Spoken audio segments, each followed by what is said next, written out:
Hey everybody, John Rairdon here for Nintendo World Report, and we have a bunch of new footage of Star Fox Zero.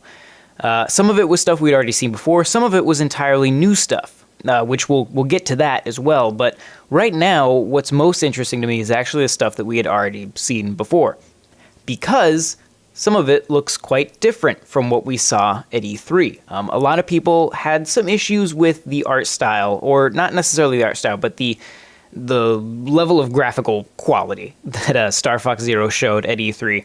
It was very hit and miss, and I think that what we can see now when we look at the new footage is that what they showed at E3 was probably sort of rushed to get it ready for E3. That game definitely wasn't done yet. But now in the Direct, we're getting a better idea of the sort of graphical improvements that we are seeing in the game already. And of course, the game won't even be out until April, so they've got time to make even more improvements on these. But I wanted to go through a few areas where these graphical changes are either very evident or just slightly evident, and just sort of highlight those. So first, we have a shot of the Landmaster on Titania, or Titania, however you want to say that. On the right is footage from E3, and on the left is footage from the Nintendo Direct. Now at first these two shots look very, very similar, and they are. What you'll notice as you look closer is that the shadow resolution of the shadow being cast by the Landmaster onto the sand it's higher resolution in the Nintendo Direct than it was at E3. And this seems to be the result of a general just increase in quality of the lighting engine as a whole. We'll see more of that as we go. You can also see that the specular highlights on the sand are much more dynamic. Where it's bright, it's much brighter, and where it's dark, it's much darker, which creates a much more vibrant image. Next, we have a shot of the Corneria level from the E3 demo with Fox fighting against that big flying saucer thing. Now, at first, you may see the footage on the left from the Nintendo Direct and think it looks very washed out.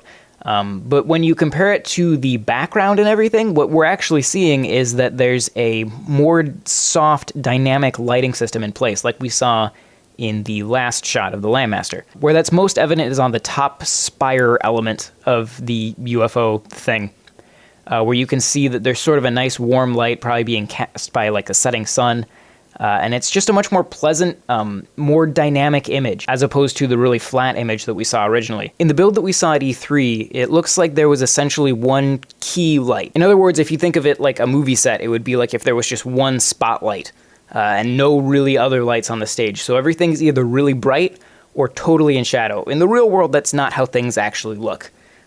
You have light bouncing off of other things and reflecting, and it creates a much softer, more colorfully dynamic look. And that's what we're seeing in the footage from the Nintendo Direct, is a much more dynamic image.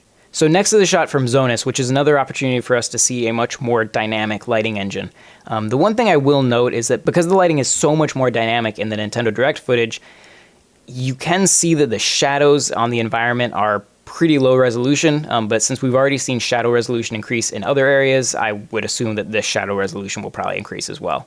This is once again a shot from Zonus, just little changes. The coin that you pick up now has the Star Fox logo on it, as opposed to the generic kind of Mario Bros looking coin that was in the E3 build. You can also see the button has changed colors, and up on the top left you can see that the hit counter is now represented with a more traditional Star Fox font. It looks a lot like the font that was used in Star Fox 64, which is the art style that they seem to be going for with this game. So this shot is one of the shots that's most hugely different. We're looking at what seems to be the exact same cinematic, both from the E3 build and then from the new Nintendo Direct, and it's a huge difference. Obviously, you see that dynamic lighting. The water is much more dynamic with darks and lights. You can see there's a lot of post-processing effects. The glows coming off of the lights that weren't even in the original build. That magma tube pillar thing has way more light going on. It's a hugely more dynamic image and looks so much better. It's, once again, a very rich, vibrant image. That's kind of the theme we've got from all of this. So in this video of the Arwing transforming, we actually have a few different things that we can see in this one. First of all, and you'll see this in a couple other spots if you watch the Nintendo Direct, they've made all of the windows on the vehicles much more translucent, and so it's very, very easy to actually see the pilot inside, which I think is really cool. Just a little small touch, but it looks nice. But the main thing that we can notice from this walker is a huge increase in both texture resolution and, once again, the dynamic lighting that just wasn't present in the original build. If you look at the walker's legs, especially his feet, you can see a ton of detail there that it really just looks like a flat image in the E3 build. In fact, the entire walker looks much more flat in the E3 build. All of the little rivets and things in the walker are so much more dynamically lit now. You can see, what's in shadow is very much in shadow and what's lit is very much lit. You can see a lot more specular highlights along the blue portions. During the transformation, you'll also notice that in the original E3 build, along the wing, you can see a lot of weird shadow resolution issues where it's kind of like pixelating in and out of place. You can see some weird glitching in the rim lighting, and none of that is present in the Nintendo Direct footage. So that looks way, way, way, way better. And just altogether, this shot looks so much better and more detailed than it did at E3. And finally, we have the shot of the R-Wings kind of doing a loop and flying down onto Corneria. Now, at first, the only immediate thing you'll notice is that they zoomed in a bit at the beginning.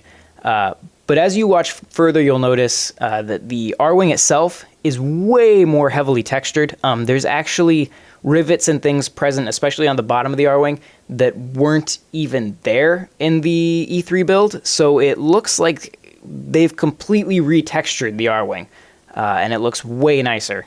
You'll also notice that when it goes into the atmosphere and we get all those flame effects coming up to the camera, it's a lot more interesting and just like powerful and bright on the Nintendo Direct build than it was on the E3 version. And one of the things you'll notice kind of in the last frame of this before they cut to something else is that if you look at the actual how the lighting works on the version from the Nintendo Direct, you can see that the R-Wing is actually being lit by those effects around it.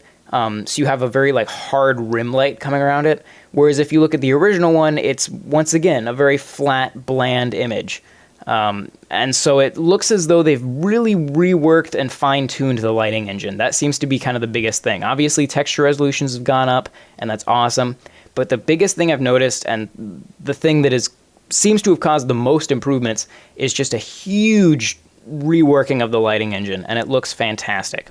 And then the final improvement is, of course, bombs. There are bombs, and that is really all that matters in the end.